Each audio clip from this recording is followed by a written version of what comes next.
अब हम बताओ, हमारे जैसे आदमी से अगर तुम भागवत सुनना चाहोगे तो 7 महीना में भी नहीं सुन पाओगे महाराज, बहुत कठिन है। हमारे तो उद्धव और विदुर का संवाद ही नहीं खत्म हो रहा है, बताओ।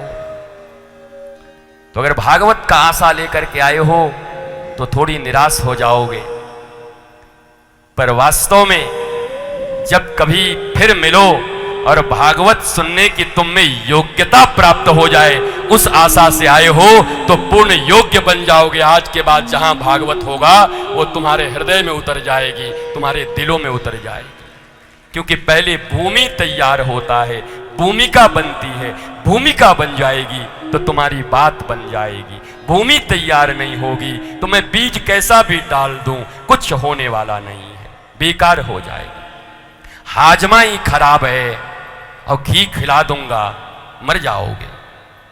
जॉन्डिस में तुम्हें घी की कचौड़ी खिला दूं चले जाओगे, ऊपर पहुंच जाओगे। तो पहले रोग को ठीक करो। मैकोले और इतनी पीढ़ियों से जो गुलामी की दास्तां के बाद जो बेकार की 2 कौड़ी की कूड़ा और करकट की विद्या तुम्हें मिली है, पहले तो एक झाड़ू वाले की तरह सफाई करते करते मेरी जिंदगी चली जाएगी।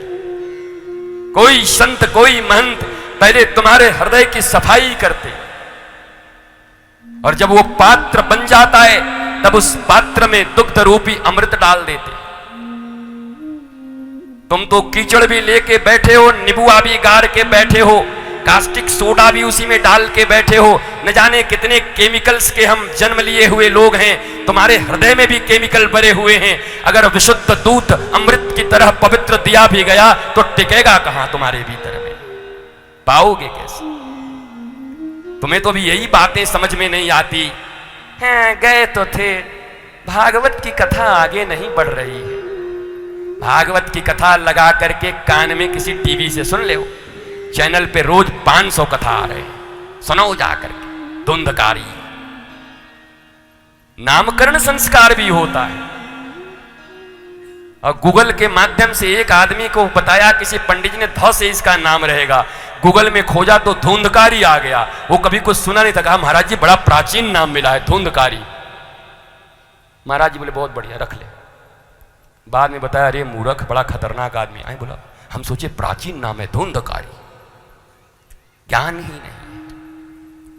मेरे प्यारे बच्चों, भारतवासियों, मानव प्रजाति में आने वाले लोगों, नागपुर के लोगों, सामनगर के लोगों, चित्त को दत्त चित्त करके शांत करके अभी भी 4 दिन बचे, 4 दिन। भगवान राम के पूर्वज का नाम था खटवांग, राजा खटवांग। उनके मृत्यु के सिर्फ 48 मिनट बचे थे, 48 मिनट्स, 2 घड़ी। उस समय उनका मुलाकात होता है दिव्य महापुरुष से, गुरु से, गोविंद से, और वो पूछते हैं कि मेरी जिंदगी 48 मिनट की है, क्या मैं तर सकता हूं? क्या मैं ज्ञानी हो सकता हूं? क्या मैं भक्त बन सकता हूं? और 48 मिनट में उनके भीतर में प्रज्ञा उत्पन्न हो गई गुरु की कृपा से। दत्त चित्त हो गए, शांत हो गए। तुम्हारी मृत्यु अगर 7 दिन के बाद कोई कह दे तो तुम्हारा मन लगेगा परीक्षित की तरह कथा में? जिनकी कथा सुनने आई हो श्रीमद् भागवत, 7 दिनों में उनकी मृत्यु होनी है। तक्षक नाग उनको डसने वाला है, और वो समस्त घर बार का त्याग करके, परिवार का त्याग करके गंगा जी के तट पर आकर बैठ गए हैं। हजारों ऋषि, हजारों महर्षि, जिनका दर्शन तक स्वाभाविक रूप से किसी को नहीं मिलता, जैसे ही लोगों ने सुना कि परीक्षित आ रहे हैं गंगा के तट पर, हजारों ऋषि पहले से वहां जुट गए। परीक्षित पूछते हैं क्या 7 दिनों में तर जाने का कोई उपाय है? क्या 7 दिनों में मुक्ति पाने का कोई उपाय है?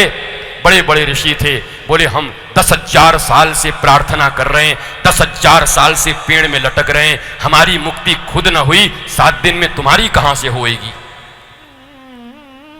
बड़े बड़े याज्ञिक, बड़े बड़े सुरवा लेकर के स्वाहा स्वाहा करने वाले, बड़े बड़े मांत्रिक, बड़े बड़े तांत्रिक,